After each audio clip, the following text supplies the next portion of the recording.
საქართველოს მეხუთე პრეზიდენტი სალომე ზურაბიშვილი, რომელიც ოფიციალური ვიზიტით ლიეტუვაში იმყოფება, დღეს ლიეტუვის სეიმის პლენარულ სხდომაზე სიტყვით გამოვიდა და დასავლეთისთვის საქართველოს გეოპოლიტიკურ როლზე ისაუბრა. მისი თქმით, რუსეთი შავ ზღვაზე კონტროლის მოპოვებას ცდილობს და თუ ევროპა საქართველოს დააკარგავს, ეს სტრატეგიული კატასტროფა იქნება.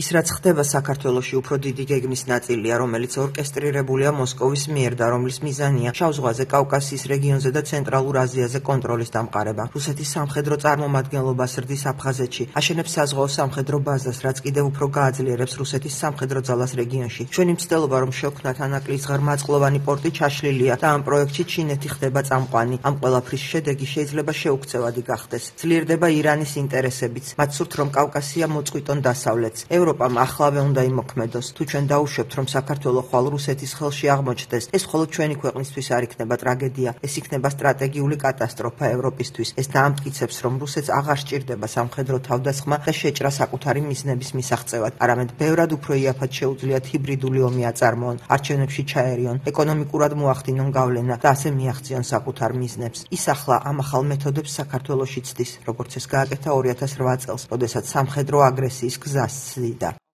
სალომე ზურაბიშვილმა სეიმზე სიტყვით გამოსვლისას საქართველოში ქართული ოცნების რეპრესიებზეც ისაუბრა. მისი თქმით, ქვეყანაში რუსული კოშმარი ბრუნდება და დემოკრატიისთვის მებრძოლი უბრალო მოქალაქეები, როგორც კრიმინალები, ისე ისჯებიან. რუსული კოშმარი, რომელიც ჩვენ ნახეთ, ბრუნდება 21 საუკუნეშიც. ჩვენიერი დღეს რეპრესიების ქვეშაა. ჟურნალისტები, სამოქალაქო აქტივისტები, პოლიტიკოსები მიყავთ პოლიციაში და გაყალბებულ ბრალდებებს უყენებენ. ახლა, როდესაც აქ ვდგავარ, ერთ-ერთი ცნობილი ხელოვანის სასამართლო მიმდინარეობს და მას შეიძლება 11 წელი მიუსაჯონ იმის გამო, რომ ის მშვიდობიანად აპროტესტებდა. ხელისუფლება იყენებს რუსულ ტაქტიკას. ისინი იარაღად იყენებენ პოლიციას, მართლმსაჯულებას მოქალაქეების წინააღმდეგ. ცნობილი შემთხვევაა ჟურნალისტ მზია ამაღლობელის საქმე. სტუდენტებს ბრალს დებენ, რომ მონაწილეობდნენ ჯგუფურ ძალადობაში. ეს ადამიანები არ არიან კრიმინალები, ისინი არიან უბრალო მოქალაქეები, რომლებსაც სჯერათ თავისუფლების და მომავლის. დემოკრატიული მომავლის რწმენა დღეს საკმარისია იმისთვის, რომ ციხეში ჩაქვსვან.